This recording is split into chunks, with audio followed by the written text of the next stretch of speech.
Since there is only one culture now and we are all in it, each of us has the opportunity to press for positive change at every point where we live, eat, work, play, and shop. Each of these portals offers a jujitsu-like leverage point where consciousness and political power can be leveraged to create a more wholesome, fair, and environmentally sustainable alternative to free market nonsense. I call it ceremonial exchange, the effort to make each life choice reflect deep knowledge of interdependence and reciprocity we now understand to be the fundamental universal truth.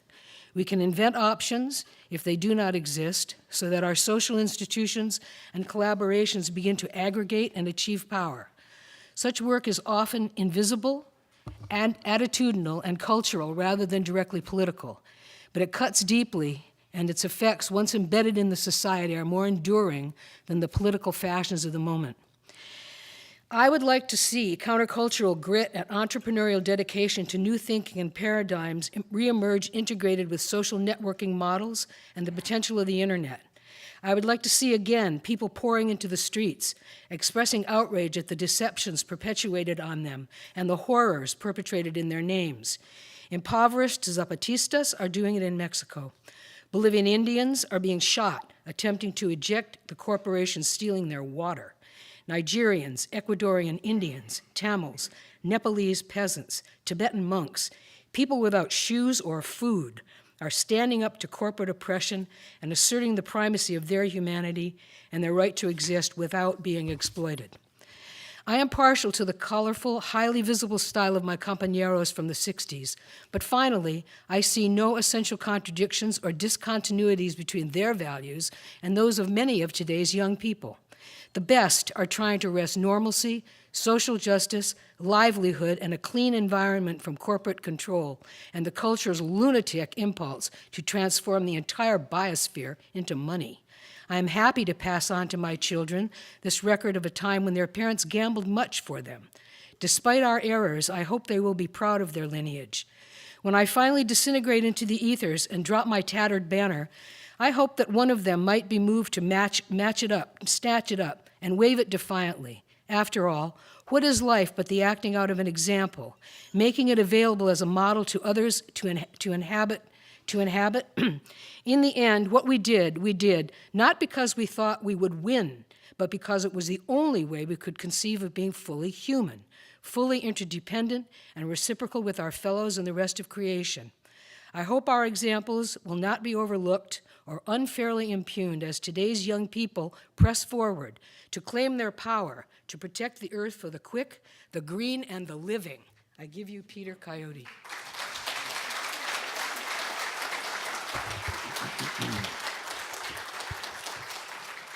Thank you very much for coming. Can everybody hear in the back there? I'm going to try to see if I can raise this up again. Look at this. I watched him do it once. That's a liberal arts major. I do apologize because all the computer photographs of the speech that I was going to give on live nude cheerleaders were lost. So I'm going to talk about politics today. Before I can really talk about where we go from here, I'd like to talk a little bit about where here is, or what here is, and bring up some stuff that is pretty effectively framed out of all media discourse. I'm going to get, this began as an article for Alternet called 4 Prescriptions for an Ailing Body Politic. So there are very specific suggestions that I'm going to make, but I want to do a review. So in 1964, Barry Goldwater lost the nomination for president. And some of America's wealthiest families, like the Kochs and the Coors and the Rensselaers and the Mellons, got together and put pressure on the United States Chamber of Commerce. And they hired Lewis Powell, who was not yet a Supreme Court justice, but who was going to be. And Lewis Powell wrote a white paper that you can read online. It's a very, very famous, not overly long document. And in this document, he laid out the map for basically the conservative takeover that's occurred in the United States in the last 50 years.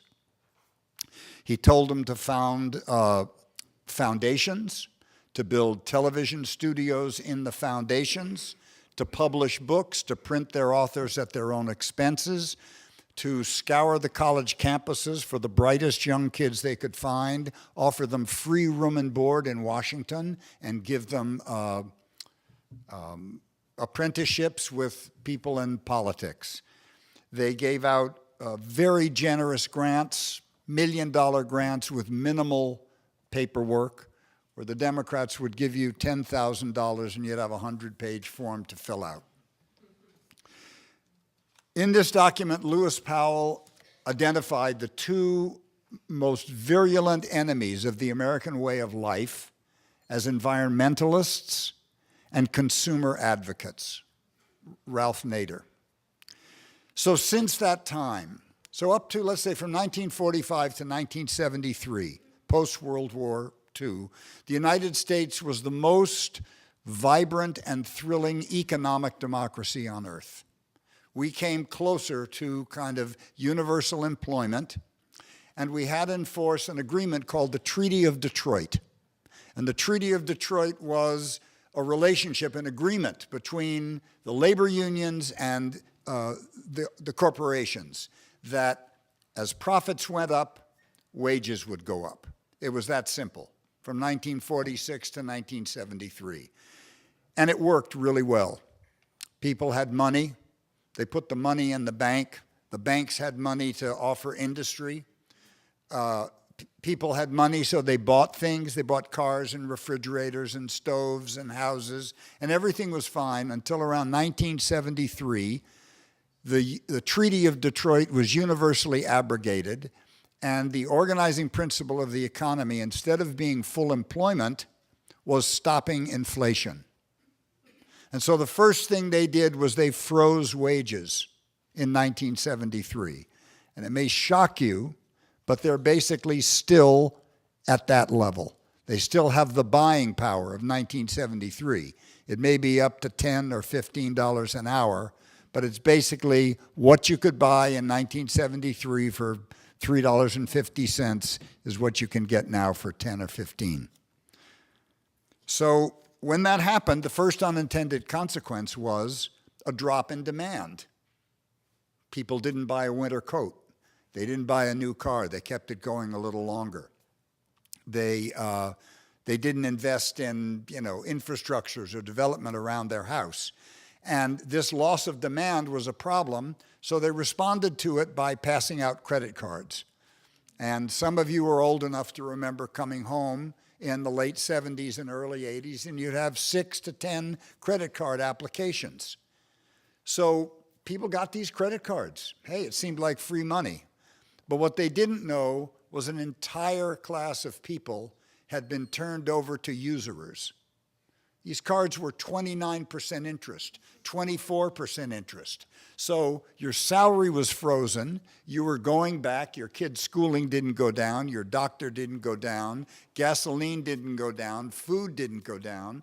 So these credit cards allowed you to disguise your slipping backwards. And what you got was increasing indebtedness of Americans' working class.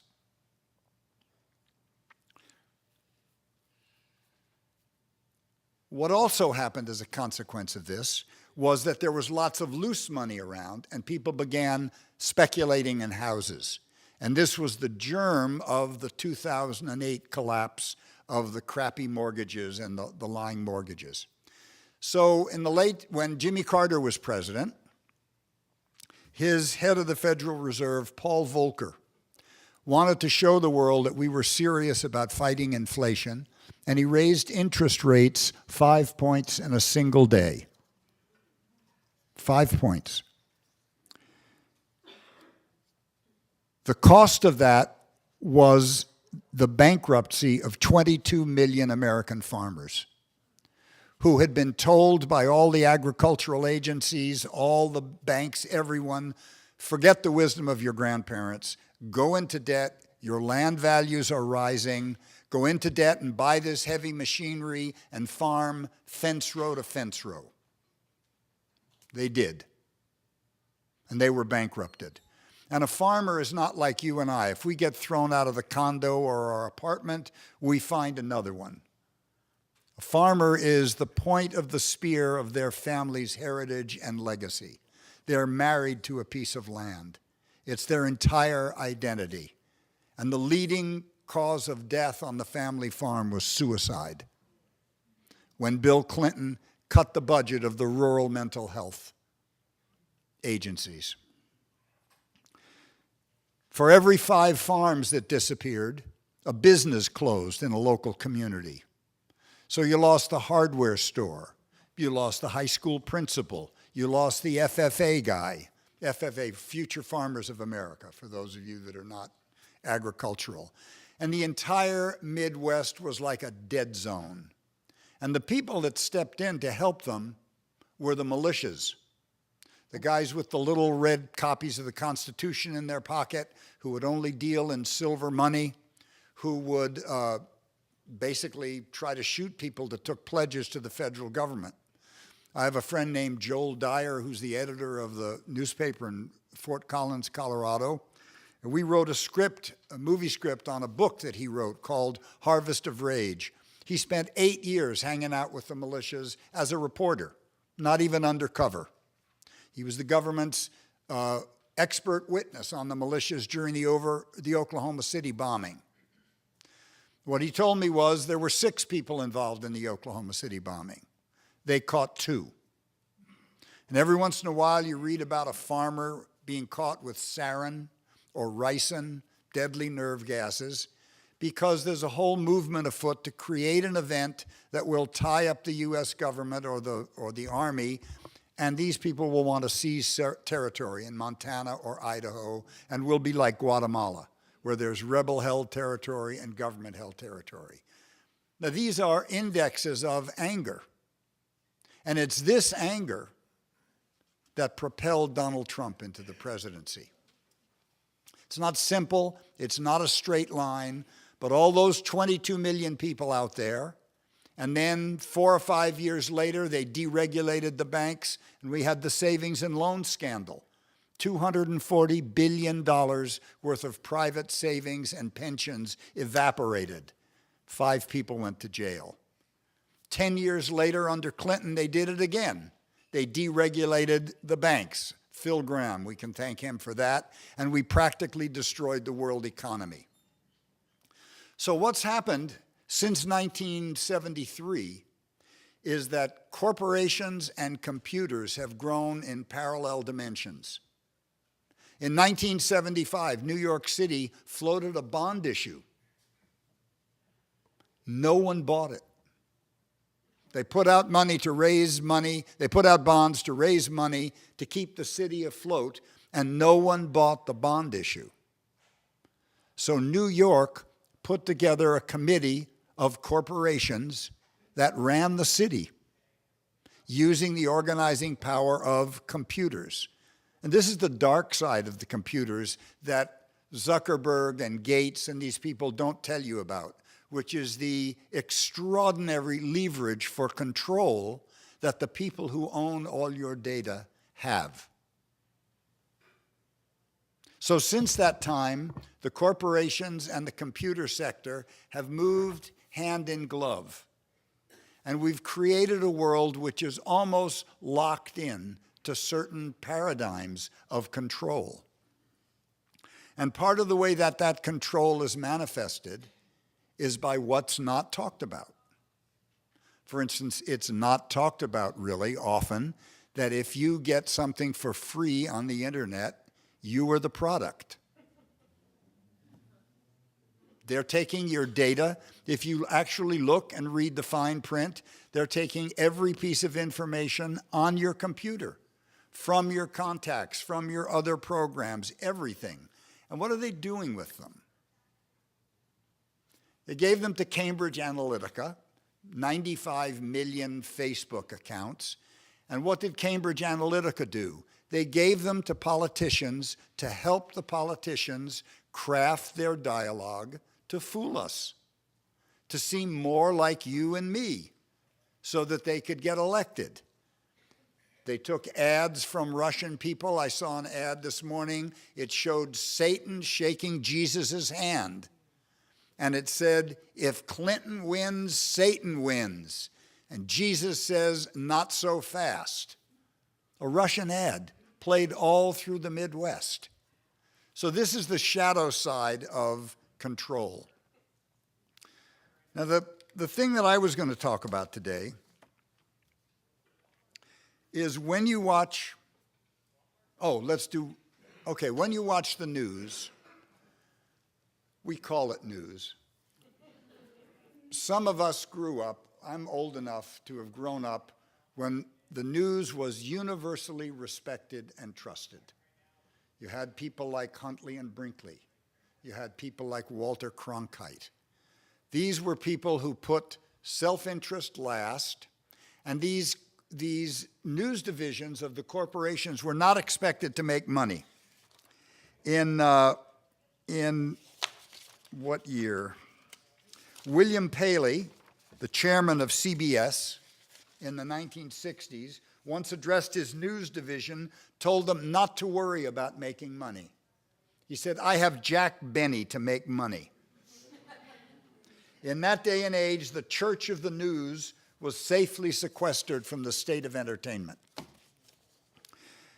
60 Minutes changed all that. 60 Minutes created drama and entertainment out of the news. The stories didn't even have to be current. You could talk about an old cold case murder file. You could talk about something that happened 6 months ago. And if it was framed as entertainment, it made a huge success. And all the news companies began to follow suit, and the corporate parents began to demand that they contribute to the profit of the corporation. Well, as soon as you do that, you've invisibly changed the product you're selling. Just imagine the globe for a minute. The biggest circle you can make around the globe is the equator, right?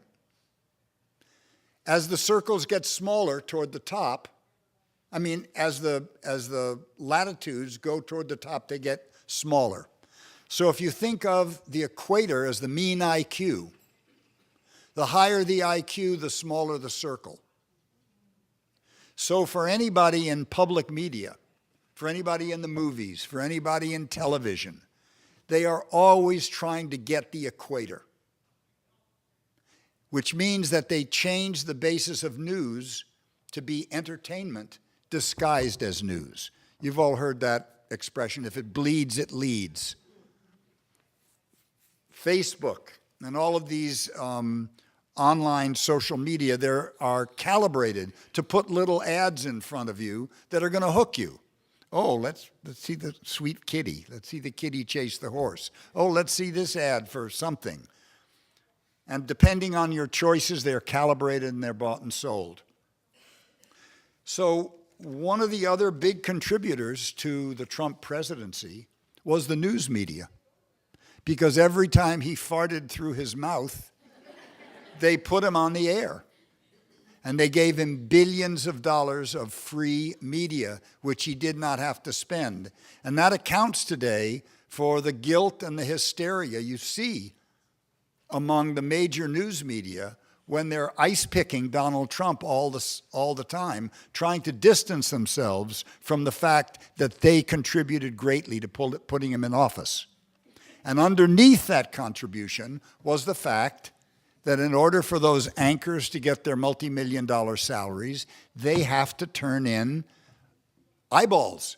They've got to turn in increased viewership. They've got to turn in an increased share, and they've got to swell corporate profits. So the losers in all that are you and me.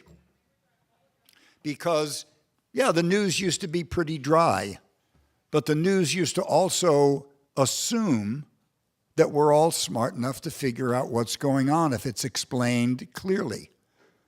The Army takes people who cannot brush their teeth and turns them into running sophisticated weapon systems and sophisticated algorithms.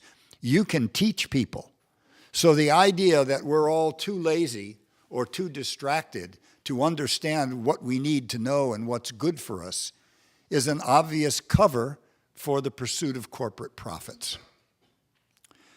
So the first prescription that I came to when I was thinking this through was, we actually can't have a country and a culture if we don't agree on what a fact is.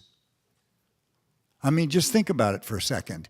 If I say, well, I saw in the New York Times or I saw on CNN, organizations which have their entire reputation based on corroborating what they're asserting. It's not like they're perfect. It's not like they don't make mistakes. But basically their raison d'etre is, if we say it, we want you to believe it. And if we're wrong, we'll apologize in print.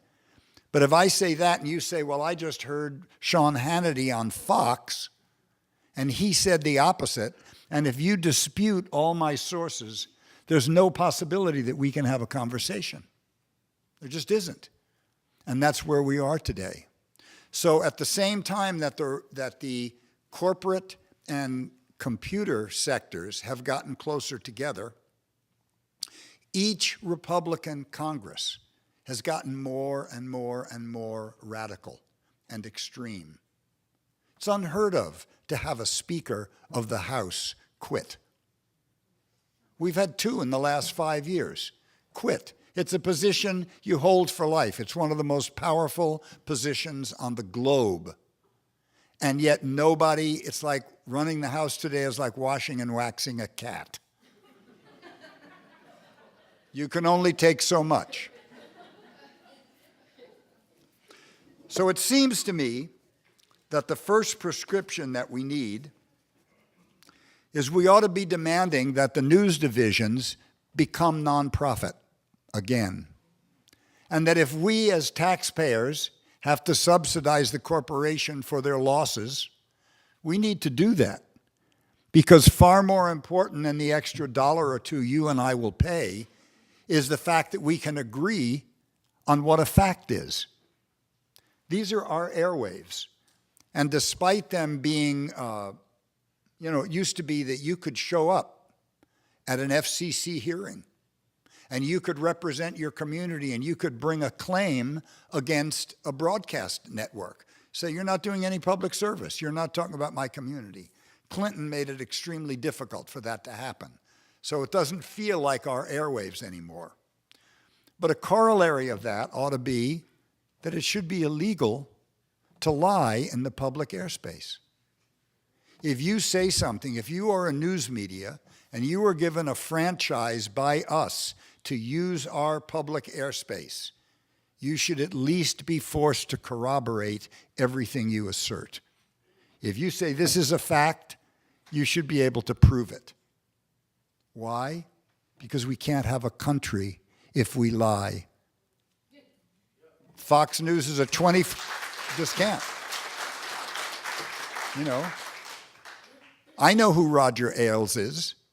Roger Ailes started a 24-hour propaganda network sponsored by the richest, most powerful, most conservative families and fortunes in the United States. And we now have, like Russia, 24-hour-a-day propaganda going out over the airwaves, designed to catch people who are in a hurry, who are working too hard, who are catching it in the diner while they're having a cup of coffee. And the country is flooded with bullshit. Pardon my French. We can't agree what a fact is. So if we can't agree what a fact is, we can't discuss policy. We can't talk about whether the president is doing a good job or not. We just can't. So that's my first prescription. So if that's true, then it ought to follow that we ought to pay for our elections. There's a wonderful book which came out in 2015 or 2016. I'm gonna tell you the name of it. It's a tongue twister, but if you read one book about the economy, you should read this book. It's called Winner Take All Politics: How Washington Made the Rich Richer and Turned Its Back on the Middle Class. Simon & Schuster. And the two guys that wrote it, Jacob Hacker, went to Harvard and Yale. He was a Harvard fellow. He's an endowed chair at Yale. And Paul Pearson is an endowed chair at Berkeley. And these guys set out to study what's responsible for this huge income divide we read about. How come all of us in this room are slipping backwards?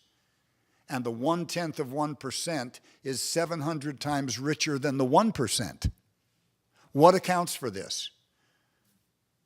And they set out to make an exhaustive study, and they did. And they studied education, and they studied globalism, and they studied computers, and they studied unequal state laws. They studied everything until they got to the aha moment, and they figured out what it was.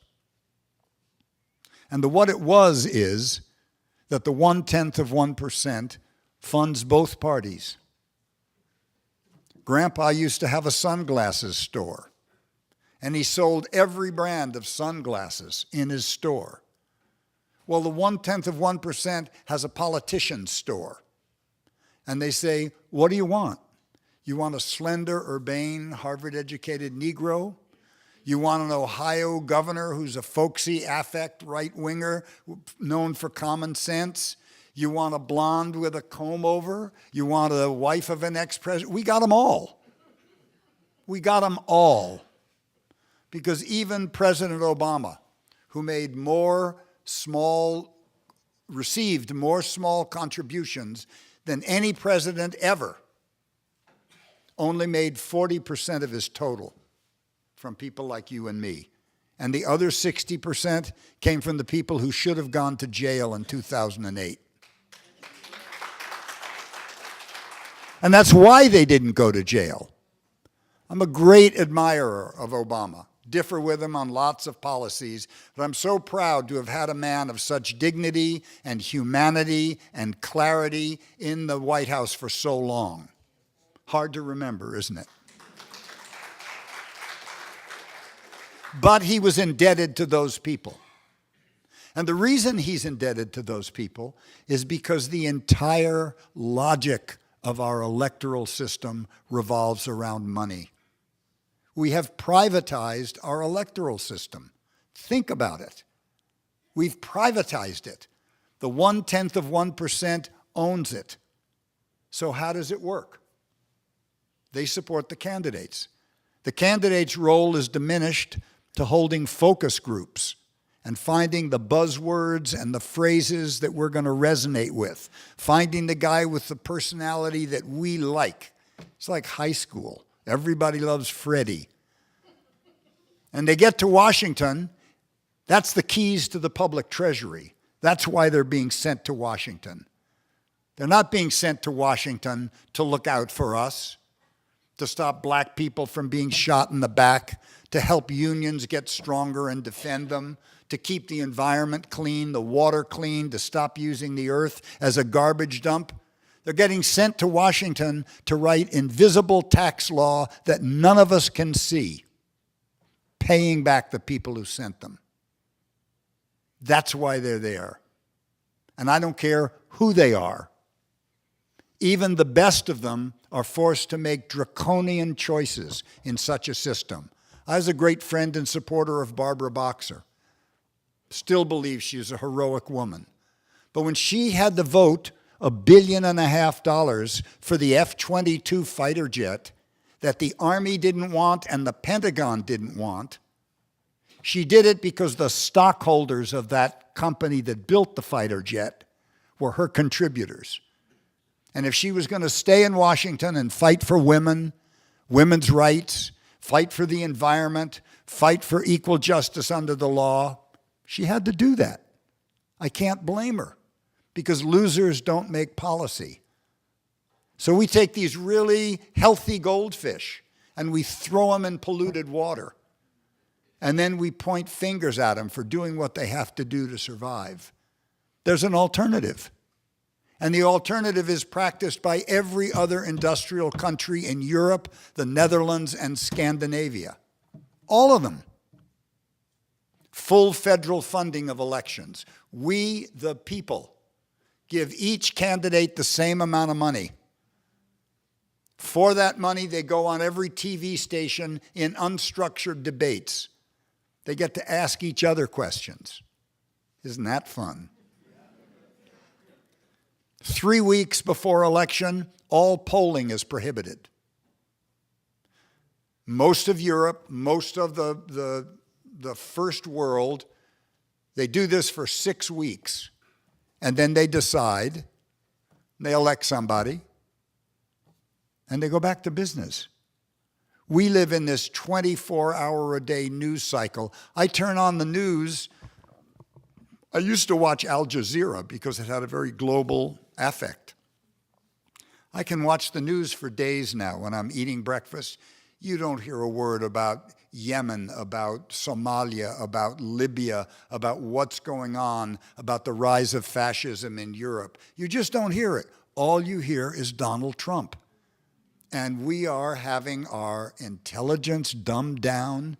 We are having our cultural life dumbed down because who makes it legal?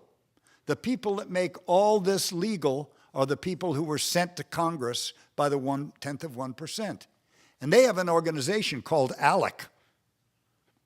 It's a what do you call it when the letters stand for something? Yeah, it's an acronym, thank you. It's something about executives and legislators. And basically, the very, very rich write this legislation and they give it to state legislators and they pay them to stay in office, and they're passing 100 laws a year, slowly but surely eroding our rights and our powers. The other part of this Lewis Powell document that I told you about was putting people on the school boards, on the book buying committees, on the library committees, doing the kind of grassroots campaigning that the Democrats should have been doing. We elected Obama, and we all went home to blog. We said Obama will do it. And who was out in the streets? The Tea Party was out in the streets. And they owned the public dialogue. They owned the news because we were on Facebook. We were sitting home. Democracy doesn't work like that. So unless we I keep thinking of these fabulous kids from Parkland, Florida, these amazing young children who are just showing us all by example how to fight. But what I'm worried about and sick about in the pit of my stomach is they haven't actually realized that the electoral system is rigged against them because it's privatized. And no matter who gets in office under this system, to stay in office, they're going to have to start compromising with their enemies, with the worst people in the world. So I can't think of anything more important than us deprivatizing and saying, we want you to work for us. If we got to pay you more money, we'll give you more money. But then you cannot take a basketball ticket, you can't take a lunch, you can't take a free junket, nothing from any of the people that are petitioning you or that you oversee. Bingo.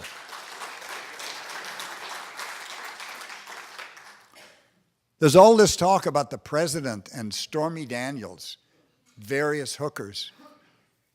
But that's just the surface. What about a guy who goes to Congress every day and he accepts a free flight to Brussels and he's there for a week at some corporate expense?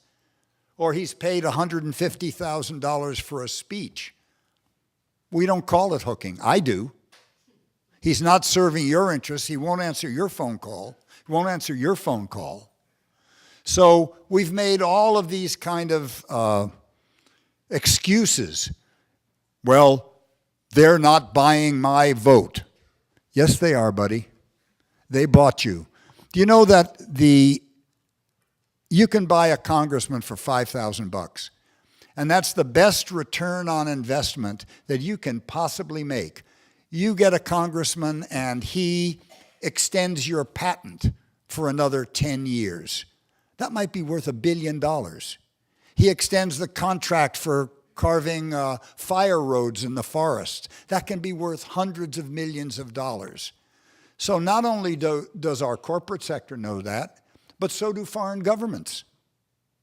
They're playing us, it's too vulgar to put into language. They're playing us. Now that we have Citizens United, which allows for the absolute unlimited donation of cash, the Supreme Court said, oh, it'll be okay, people will know who gave the money. It hadn't passed a week before super PACs were made, and there are unlimited flows of dark money coming into the country from other governments from all around the world. We have no idea who's supporting anyone. They make up a nice name, Citizens for Tax Fairness, the Koch brothers. So okay, I'm watching my clock here. I got a couple more, and then we have to talk about how we make it happen. That's the hard part. TV news. Gerrymandering. The Republicans and the Democrats collaborated because they had something in common. They all want to stay in office. Simple. We have the highest re-election rate outside of the Soviet Union. We have about 97% re-election. So they collaborated and they said, well, we'll let you do it, you let us do it. So what they started doing, does everyone know what gerrymandering is? Yeah, you do, okay. So they just started dividing up the districts. So we got all black folks or all liberal folks or all Jewish people or all whatever, and everybody's guaranteed re-election. So the candidate can go out there, they never have to compromise. They never have to find the middle.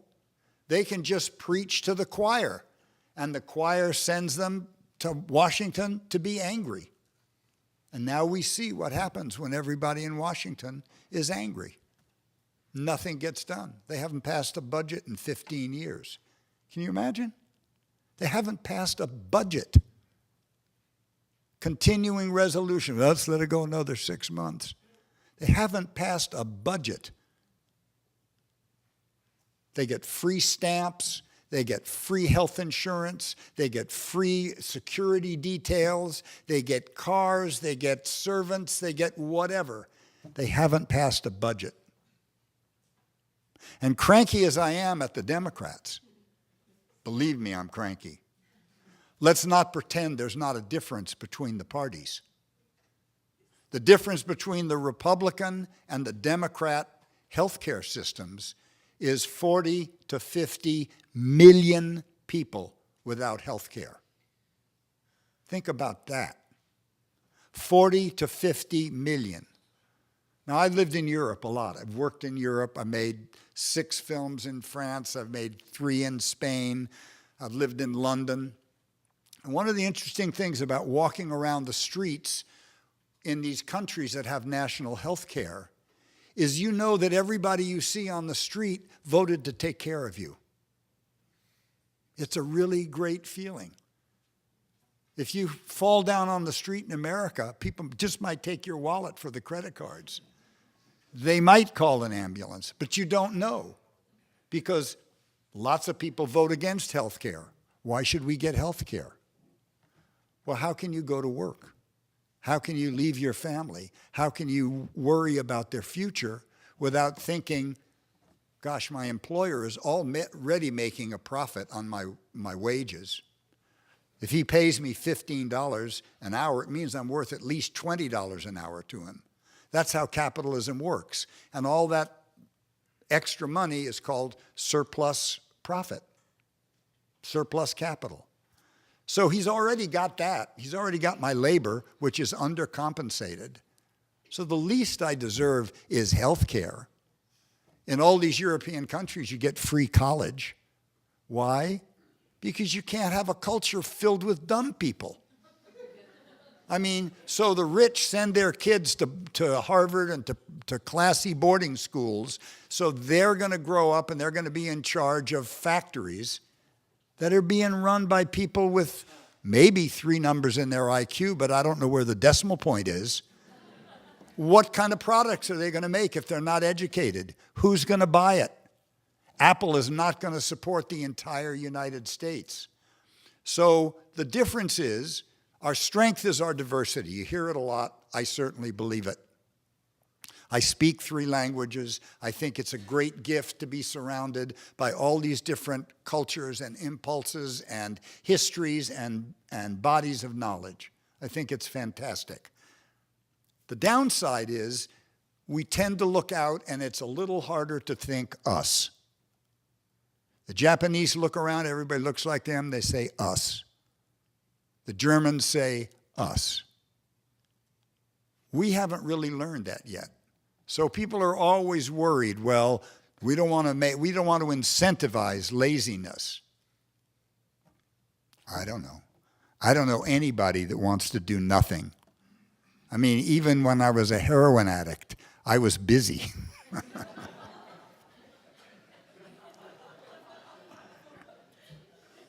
I'd say if you have to be incentivized to, the difference between a job and work is something humans do because they love it. A job is something you have to be paid to do. That's the incentive. To sit in an office and go dibbit all day? No, you got to pay me for that.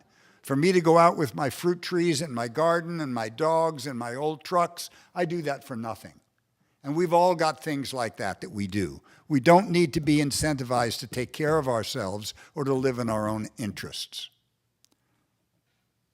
Until we get a Congress that will decide that things that hurt us are illegal, we're going to be victims of the dominance of capital in our political system.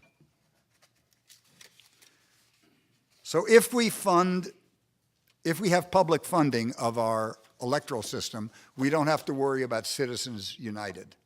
That's the most egregious Supreme Court decision that's happened in the last, maybe since Brown versus Board of Education, because that put us all directly under the thumb of invisible, unlimited capital. So the question is, what to do, smartass? It's not so easy. So some years ago, when the Move On organization was first starting, they came to me and they wanted to talk about it and ask me what I thought they ought to do. And I said then that I thought they should do financial reform. They may have been smarter than I am because they did move on and they established something that they could do. Impeach and move on. It was about the Clinton years. But that problem that I saw then has never gone away. And I can't imagine a system where the people benefiting from it in Congress are going to take their noses out of the trough and vote against their own interests. So my model is that during the 60s, we had something called the nuclear freeze movement, and 98% of Americans supported it. Well, there's a whole other conversation. 4,000 nuclear weapons on hair trigger alert. Stanford did a research project where they investigated a hypothetical war between India and Pakistan in which 80 nuclear bombs were fired. Bombs the size of the bombs we dropped on Hiroshima. The new 25 megaton bombs we have are 250 times more powerful. Each one contains all the bombs dropped in World War II. But if 80 of those Hiroshima-style bombs went off, life on Earth for humans would be over, because it would throw up so much dirt and so much smoke and so much oil and so much fire that we would have no harvest for a year or two. And yet, we're threatening the Koreans, we're threatening this. Curtis LeMay told President Kennedy that their response to a Russian attack would kill 650 million people. The United States nuclear weapons are marched for first alert. We are not a defensive posture. Daniel Ellsberg has asked me to interview him this month, and if you read his book, The Doomsday Machine, it'll scare the hell out of you. But let's get back here, because the same people are keeping these bombs afloat. The same people have decided to die with their toys and screw their kids while the planet gets hotter and hotter and hotter. We're already over 400 parts per million of carbon. The Earth has never faced temperatures like this and carbon levels like this. So what are we going to do? I have one idea. I'm hoping that there are going to be smarter people out there with other ideas. So I actually have two ideas. The first one is to craft a petition that is put online publicly. I know lots of anti-nuke lawyers that would help with this. And the petition would basically say to every politician, we, the signers of this petition, will support you and support your election if you will support full federal funding of financing, nonprofit divisions in the news, the end of corporations being allowed to spend their treasure to influence public policy for their stockholders. All the employees of a corporation can vote. Why should the corporation be allowed to contribute to elections? If you don't support it, we pledge to work against you and make your reelection as expensive as it can possibly be. And I would put that online, and I would advertise it online through all the social media, and I would have people print it up at home and take it to basketball games and take it to supermarkets on Saturdays and take it to flea markets and take it everywhere and start amassing names. And when you go to see a politician and you have 50, 100,000 names on a local election, that should mean something. Is it bulletproof? No, it isn't. But I don't know what else to do. Somehow we have to create a citizens movement that says the government is not representing us. The government is representing the 0.1%. They're turning our planet, our homes, our neighborhoods into killing grounds and sewage dumps. We can't do this anymore. Remember, if we had federal financing of election, it shouldn't cost more than $2,500 and, let's say, 200 signatures on a petition to run for office. We'll get a lot of wingnuts, but that's what primaries are for. But you'll get people who don't have to raise $5 million, $1 billion to run for office. You're going to get people who really want to serve, like doctors in Europe under nationalized medicine. You get doctors who want to be healers, not doctors who want to have a house in the Bahamas and a house in Mexico and a house here. So the only other thing that I can think of that would work as a citizens movement is stopping shopping. To take it as a personal challenge to buy as little as you possibly can. Buy 4 gallons to get to work for the week. Don't buy new clothes. Buy in the Goodwill. Buy just enough vegetables. Just stop shopping and let it be known why you're stopping shopping. Because as a class, the corporate sector that sells all that, we yell and we scream and then we go out and we buy a 500 horsepower Ford from the people that are busting our unions. We buy a $60 t-shirt that costs them $1.50 in Central America, but it says Chanel on it, or it says Bon Jovi, I don't know. As soon as those people stop making money, you're going to have their attention. And I don't know any other way to do it other than that. I try to live that way. Yes? Oh, thank you. Actually, I'm going to stop and open it up for questions. I'm sorry to be a little disorganized because I have too much that I want to say, but really this is the crux of it. What do we do?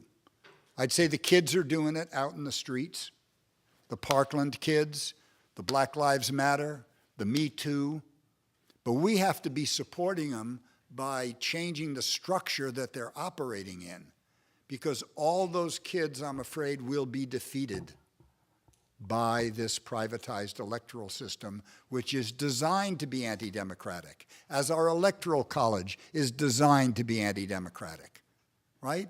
The founders of the Constitution didn't admit women. They didn't admit Africans. They didn't admit the poor. The system was organized for the propertied classes. You couldn't vote without property. Well, is that still the way we want it? We're never going to get onto the stage in the dialogue until we get the money out of the political system. So thank you very much for listening and indulging me, and I'll take any questions for those who are still awake.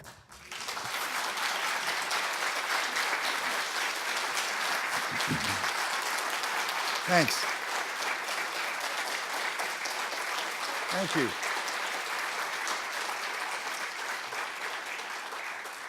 Any questions? Yes. Me? Yeah. Okay, a few years ago, well, first I want to say thank you, and I applaud the fact that you still have hope to make these kinds of changes. And just really quickly, about a little over 10 years ago, I was on the Administrative Services Committee for the League of California Cities. We were trying to do what you're talking about for the state of California, make it be where it was taxpayer funded for elections. I worked really hard on it. Yeah, I testified in Sacramento for that clean money. Yeah, I did. Okay, and it didn't happen, and I really was totally bummed. So I now have become a believer that, the conspiracy theories are becoming factual theories, and starting with like Jekyll Island and moving up with all the stuff that's been going on, I think the game is fixed. No kidding. I don't really know, I mean, that's why I'm saying I applaud your enthusiasm, because I don't know if it really can be changed. I don't know. Well, look, I wanted to ask you though. Okay. Have you heard about Agenda 21, Agenda 30? No. It's too much to know. I tell you, I can't even say I'm hopeful, but I practice something I call radical optimism. And radical optimism is based on one incontrovertible fact, which is that we never know how stuff's going to turn out. So as long as we don't know, as long as I keep my shoulder to the wheel, it's like buying a lottery ticket. I could win. If I give up, if I surrender to despair, there's no chance that I'm going to win. So I would say I'm not exactly hopeful. I know there's always wiggle room in the best laid plans, and so I'm going to keep my shoulder to the wheel to try to make them break our way. Anybody else? Oh, yeah. Every year, there's an opportunity for all of us to vote in a nationally organized referendum supporting public financing. It's on the income tax form. It's that little thing. Oh, that little box. Little box. I don't know how they got it there, but they can't seem to get rid of it either. But we don't take advantage of it. Nobody has gone to the imaginative extent of saying, don't just ignore that. It doesn't actually cost you anything extra. Just vote for public funding.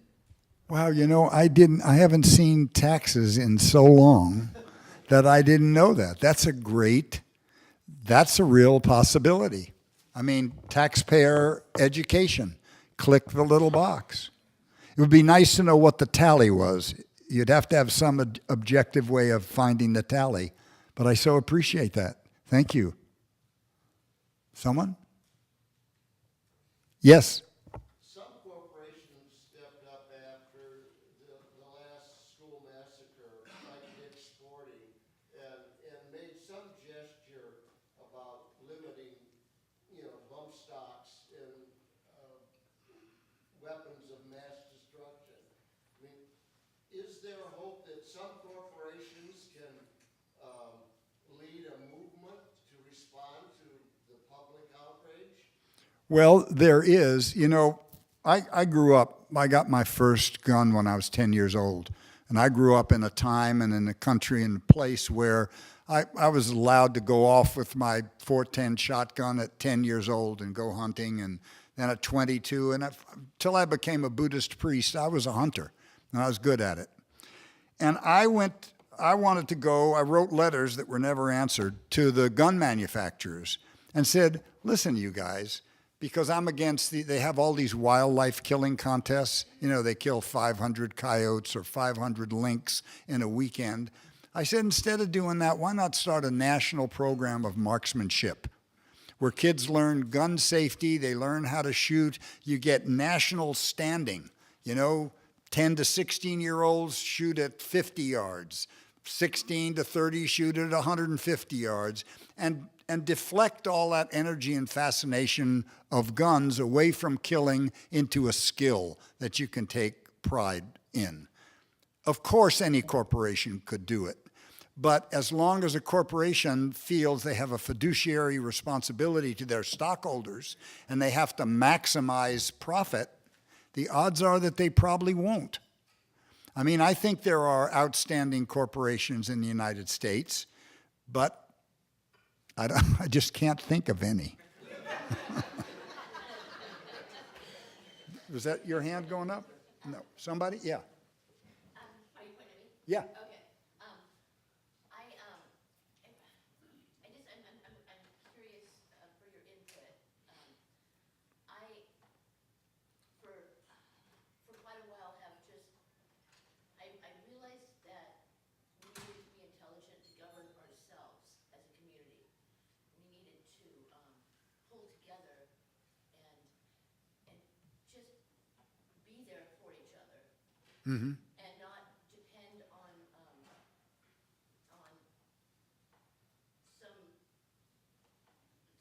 senator or congressman who is making decisions based on lobbyists and corporate interests to decide what's best for us. I have reached a point where I'm building an A-frame house on a property that is completely off the grid. We are gonna have to get city water, it turns out, but hopefully we can fix that problem at some point. And I've become pretty much a pessimist. I never had been. I'm really inspired that you are motivated to get people to understand that we're giving ourselves away. We're losing we're losing our free choice. So let me hear if people, did you all hear the question? No, basically what she says is that she's gotten dispirited and she's building an A-frame house off the grid and she's seeing a collapse of self-help among people, and that we've sort of, waiting for government to do it or waiting for elected officials to do it. Well, I lived for 10 years off the grid in rural communes. I never made more than $2,500 a year for 10 years. And the problem is you can make sort of a solution like that, except, for instance, that when we started fighting the Forest Service for cutting trees on slopes that were too steep, they burned us out and kicked us out. Right? And then we lost the salmon harvest in 1967 when all the silt filled the rivers and filled up the breeding pools. So there's no place that you can go that's not interdependent with the rest of it. You're still going to have some mode of transportation. You're still going to have to make sure you can't grow all your food. You're not going to make your own olive oil. You're not going to grow maybe your own honey. I made 40 pounds of honey last year. So, and even if you make it, what about your kids and grandkids? Somehow we have to come to group agreements that we need to have a commons which has to be protected. It has to be kept safe, pure, and clean. Otherwise, eventually it's going to get to you. There's going to be stuff in the air that's going to give you cancer in your A-frame. There's going to be stuff in the rain that's going to kill your garden. So on some level, there is no individual solution. I live on a farm today, and I love it. But, there's been no chemicals on my farm for 10 years, but I can't afford to call my jam organic because there's too much regulation. All right? I can't get away from it, and you can't get away from it, so we might as well struggle. Yes? I'm in Jill's class right now, so I'm reading Sleeping Where I Fall. Always